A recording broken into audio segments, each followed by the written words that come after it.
Mae stormydd bywyd yn gallu taro'r cryfa ohono ni. Cyfnodau pan fydd poen a phryder yn tarfu ar ein siwrne a ninnau'n chwilio'n ofer am ffordd drwy'r niwl.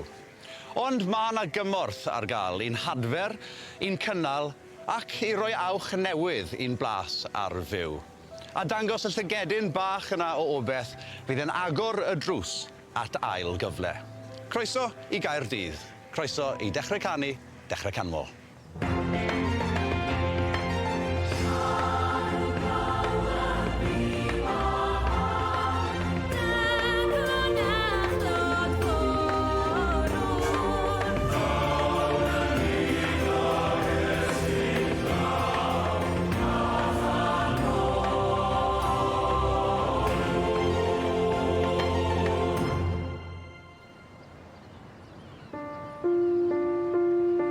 Mae gofid emosiynol yn gyffredin i ni gyd. A phawb ar ryw olwg yn gwella ac yn ceisio adferiad. Dyna'r egwyddor tu ôl i ddau fudiad ysbrydoledig sy'n gweithredu dan aden y cyngor a'r alcohol a chyffuriau eraill. Mae'r ddau wedi cael cartre newydd yng Nghapel y Crwys Caerdydd. Y cyntaf ohonyn nhw yw'r Stafell Fyw sy'n mynd i'r afel a phob math o ddibyniaeth, boed hynny'n gaeth ei wedi alcohol, cyffuriau neu unrhyw ymddygiad niweidiol. A'r llall yw cynnal sy'n cynnig gwasanaeth consela cyfrinachol i glerigwyr, gweinidogion a gweithwyr Cristnogol. Bydd Lowri yn dysgu am y gwaith consela. O ddod i nabod nhw hunan, maen nhw'n dod i nabod Duw y Tad. A wedyn mae'n gofyn am ffydd arbennig i fynd ar y daith yna. A chawn glywed gan y rhai sy'n elwa. Dros y blynydde dwi wedi gweld aelodau yn huno. Mae fe'n anodd. Achos i chi'n goffo bod na, chi'n goffo bod yn gryf. Mwy gan Lowri yn y man am waith gwerthfawr Stafell Fyw a cynnal, ond at y canu mawl i ddechrau. Ac yn briodol iawn, rydyn ni'n dechrau'n taith gerddorol ni gydag emyn sy'n ein hannog i ddilyn arweiniad a derbyn cymorth.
Ar sil adferiad, sil olaf mis Hydre, y cafodd elusen y Stafell Fyw le yn ei chartre newydd yng Nghapel y Crwys, Caerdydd.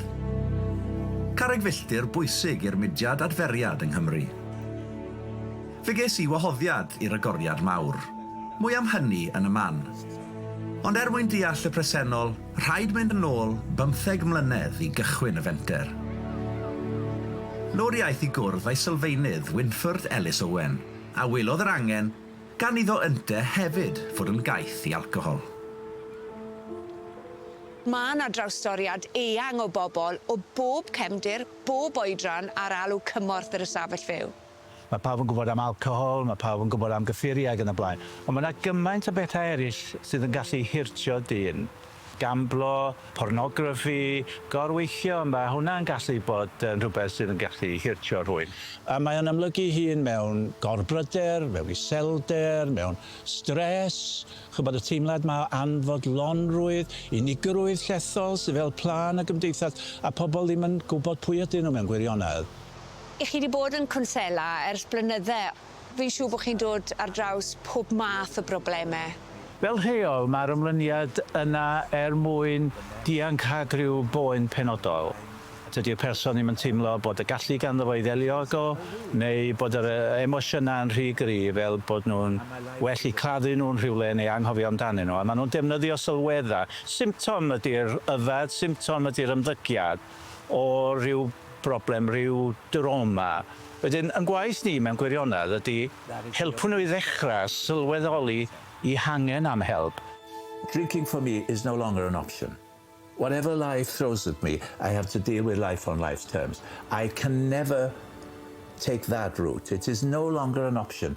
I know. Mae Crist I hun yn gosod y safon ac yn deitha ni be I wneud achos mae Efengyl Thomas yn dyfynnu Crist pan mae Crist yn dweud pan da chi'n nabod chi'ch hun, da chi'n nabod Duw y Tad. Pan nad ydych chi'n nabod chi'ch hun, da chi'n byw mewn tlodi. Chi ydy tlodi. A dyna di'r tlodi ysbrydol sydd ar gerdded trwy'n cymdeithas ni rwan. Instead of just reaching for a glass, just using other methods instead, which are much better mentally and physically. Wonderful. It is. Gorfodi chi ddod I nabod chi'ch hun, I dderbyn eich amerffeithrwydd, I wneud ffrindiau hefo chi'ch hun. Yr unig beth sydd â thragwyddoldeb ar ei ddiwedd o ydy'r daith o hunan adnabyddiad. A dyna ydy be mae'r Stafell Fyw yn ei gynnig. Pobl yn dod I nabod nhw I hunan, ac o ddod I nabod nhw I hunan, maen nhw'n dod I nabod Duw y Tad. A wedyn mae'n gofyn am ffydd arbennig I fynd ar y daith yna. Praying only for knowledge of His will for us and the power to carry that out. Dwi'n gweld pobl yn dioddau yn gwbl ddiangen mewn gwirionedd, a mae yna ddatrysiad. Mae adferiad yn attractif, mae o'n gyreddadwy, a mae o'r gael I bawb sydd I angen o, a mae o'i gael rhad ag am ddim yn y Stafell Fyw.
Swydd y gweinidog, neu'r bugail, yw edrych ar ôl ei braidd. Ond rhaid cofio ambell tro bod y bugeiliad hefyd angen help llaw. Dan aden y Stafell Fyw, mae elusen cynnal wedi ei ffurfio i ateb yr alwad. Lawr iaith i Gwm Dilais i gwrdd â'r gweinidog Rhys Loc, sy'n un o drichant yn barod sydd wedi elwa o'r fenter. O'n i'n gwybod pan o'n i'n ifanc beth o'n i'n moyn bod, dim ond yn weinidog cyn unrhyw beth arall, really. Achos o'n i'n timlo llais yn galw fi, a mae wedi fy ngalw i wneud y gwaith fan hyn yng Nghwm Dilais. Beth yw'r pwysau a'r sialensau sy'n codi yn dy swydd? Dros y blynydde, dwi wedi gweld aelodau yn huno, tymod, a maen nhw'n ffrindiau i fi. A dyna'r peth yn y weinidogaeth, mae ffrindiau gyda ni pob bod, o 20 i 80. Ac i chi'n gorfod mynd trwy dreialon gyda nhw. Heriau iechyd, a'r holl ffordd i'r gweiliangau. Pan ych chi'n gweddio gyda nhw, neu mynd â cymundeb, neu neinio nhw gyda golew, am weld ar teulu. Mae fe'n anodd, achos ych chi'n goffo bod na, chi'n goffo bod yn gryf. Trwy'r Beibl, ni'n clywed am Iesu Grist. Oedd e'n galaru gyda phobl, ac mae e'n anodd i weinidogion. A sut mae hwnna'n gallu effeithio arno ti? Yn emosiynol. Dwi'n mynd ar problemau yma sydd gyda phobl yn tyfeir galon. Dyna pwy ydw i fel gweinidog. Ti'n treulio dy fywyd yn edrych ar ôl pobl eraill, ond pwy sy'n edrych ar ôl ti? Mae mynediad gyda chi i wasanaeth cynnal. Chi'n gysylltu â Wynford, Ellis Owen, ynglyn â'r heriau, a mae fe'n wych achos mae fe'n siarad a chi fel person go iawn, mae fe'n deall yr anghenion achos bod fe hefyd yn Gristnogol, ac mae'r cymorth ar gael yn syth, yn rad ac am ddim, gyda rhywun sydd fel ffrind. Saron yn y Creinant yw Capel Rhys, ac ers i benodi yn weinidog yno 6 mlynedd yn ôl, mae'r niferoedd wedi mwy na threblu. Mae pethau'n argoeli i fod yn dda iawn fan hyn yng Nghapel Saron, ond beth amdano ti, Rhys, yn bersonol? Mae ngwraig i'n hanner bwysig i fi, a'r gweinidogaeth ni'n datblygu gyda'n gilydd, yn unol â cariad Duw, Duw cariad Duw. Ac ar y thema na o gariad a chariad Iesu Grist i ni, law yn llaw gyda'i gariad ef, gyda'n gilydd fel gŵr a gwraig, law yn llaw gyda chymdeithas yr Eglwys a'r gymdeithas ehangach, a gyda chymorth os oes eisiau, cynnal gyda'n gilydd, gyda'n harglwydd, ymlaen i'r dyfodol.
elusen y Stafell Fyw a cynnal yn cychwyn cyfnod newydd yn ei hanes yng Nghapel y Crwys. Hyfryd gweld bod cynifer o bobl wedi dod draw i nodi'r achlysur a phwysigrwydd y gwaith. Oes na deulu yng Nghymru bellach na sydd ddim yn nabod rhywun yn y teulu agos y teulu ystynedig neu yn y gymdeithas sy'n diodda o'r cyflyrau yma. Mae'n gwaith ni o gyrraedd pobl oddi allan i murio'r capel yn rhywbeth sydd yn hollbwysig ac yn rhywbeth sydd yn agos at ein colonna ni fel achos. Ac felly mae gweld hyn mewn ffordd concrid yn rhywbeth sydd yn codi'r galon ac hefyd yn adlewyrchu ac yn cadarnhau bod gwaith i'w wneud ac yn cael ei gwneud. Dwi'n dal i ddod i'r Stafell Fyw fel alcoholig mewn adferiad.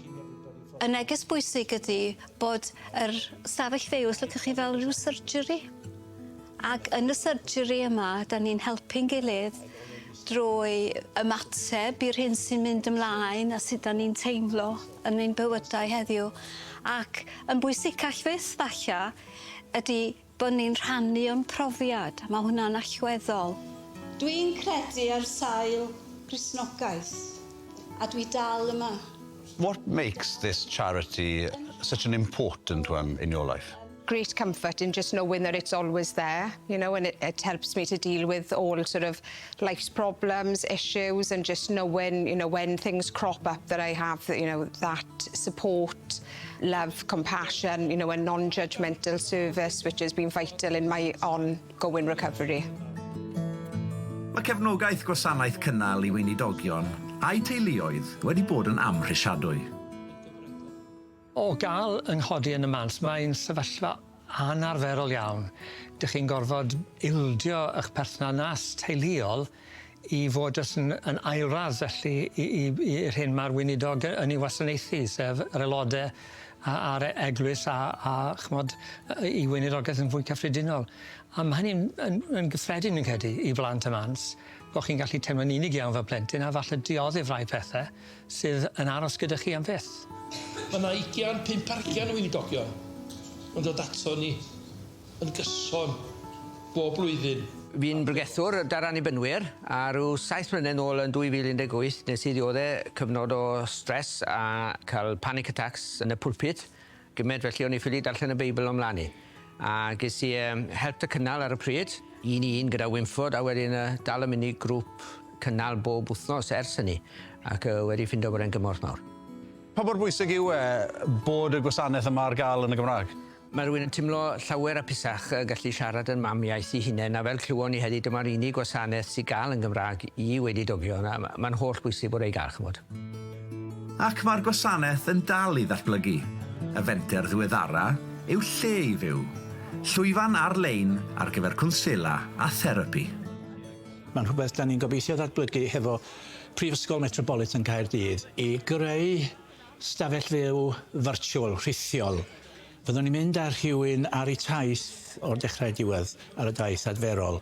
Mi fydd hwnnw ar gael 4 awr ar 20 o bob dydd, ym mhob iaith ac ym mhob gwlad da ni'n gobeithio. Felly mae'n fenter uchelgeisiol iawn ac ti'n gwybod mae hwnna'n un o'r pethau dwi yn fwy cynhyrfus yn mynd ag o nag unrhyw beth mewn gwirionedd.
Wel, mae cwrdd y gyment o bobl ymroddgar yn y Lansiad yma heddi wir wedi bod yn agoriad llygad, a dweud y gwir. Bob un ohonyn nhw yn gweithio tuag at yr un nod, sef dod â phobl nôl atyn nhw i hunain, at gysylltiad dyfnach, os licwch chi, gydag egni bywyd a'r teimlad yna o gyfanrwydd ysbrydol ac emosiynol sy'n caniatáu iddyn nhw ailadladu eu bywydau. Arbennig. Tan y tro nesa, hwyl fawr.